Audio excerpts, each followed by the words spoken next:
வணக்கம். அகத்தியர் சொன்ன மெய் ஞானத்தில் கடுக்காய் கற்பம் பற்றி சின்னதா 2 பாட்டில் சொல்லித்தாரார். உடம்பு தங்கம் போல ஜொலிக்கிறதுக்கும் உடம்புல நோய் நொடி எதுவுமே வராமல் இருக்கிறதுக்கும் அருமையான பக்குவம். இந்த கடுக்காய் கற்பத்தோட சிறப்பு அதை செயல்படுத்தினா தான் தெரியும். முகத்தில் வண்ண க்ரீம்களை பூசிட்டா அந்த நிறம் கொஞ்ச நேரம்தான் பளபளன்னு இருக்கும், அப்புறம் மங்கிடும். ஆனால் இந்த கடுக்காயில் பண்ணுற கற்பம் சாப்பிட்டு வர்றப்போ குறையாத மங்காத பளபளப்பு கிடைக்கும்னு அகத்தியர் ஐயா சொல்லித்தரார். கடைசி வரைக்கும் பாருங்க, அப்பத்தான் கடுக்காய் கற்பத்தை பற்றின விவரம் தெரிஞ்சுக்கலாம். பாடலுக்குள் போகலாமா? காயான பொற்கடுக்காய் வாங்கி மைந்தா காராட்டு நீரிலே ஊற விட்டு. பொற்கடுக்காயின்னு ஒரு வகை இருக்குது, மஞ்சள் நிறத்தில் இருக்கும்.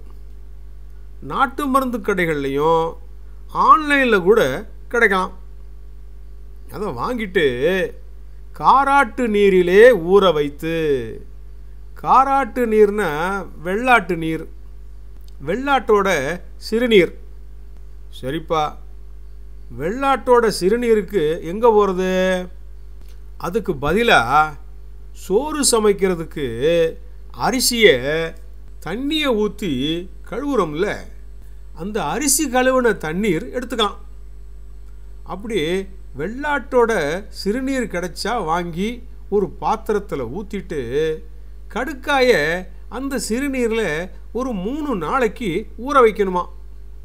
அதுபோல் அரிசி கழுவுன தண்ணியில் ஒரு பாத்திரத்தில் ஊற்றிட்டு அதில் கடுக்காயை போட்டு ஒரு நாள் பூராவும் ஊற வச்சு, இப்படியே ஒரு 5 முறை அரிசி கழுவுன தண்ணியில் ஊற வச்சு கடுக்காயை எடுத்து வெயிலில் காய வச்சு எடுத்துட்டு பொடி பண்ணி வச்சிடணுங்கிறார்.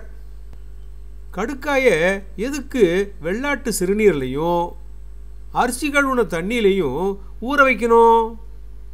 அப்போ தான் அந்த கடுக்காயை சுத்தம் பண்ண முடியுங்கிறார்.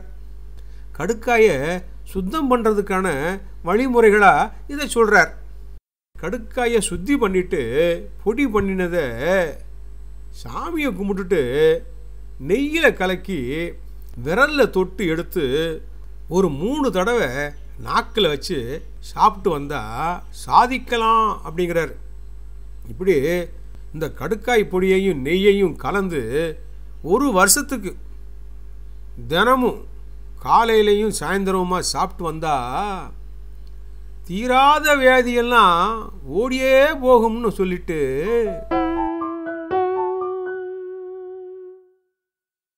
தேகமப்பா சொர்ணம் போல் நிறமே ஆகும், திறமான கற்பம் உண்டும் இன்னம் கேளு. சுத்தி பண்ணின கடுக்காயை பொடி பண்ணிட்டு நெய்யில் கலந்து சாப்பிட்டு வர்றப்போ தேகம் சும்மா பளபளன்னு தங்கம் போல மின்னுங்கிறார்.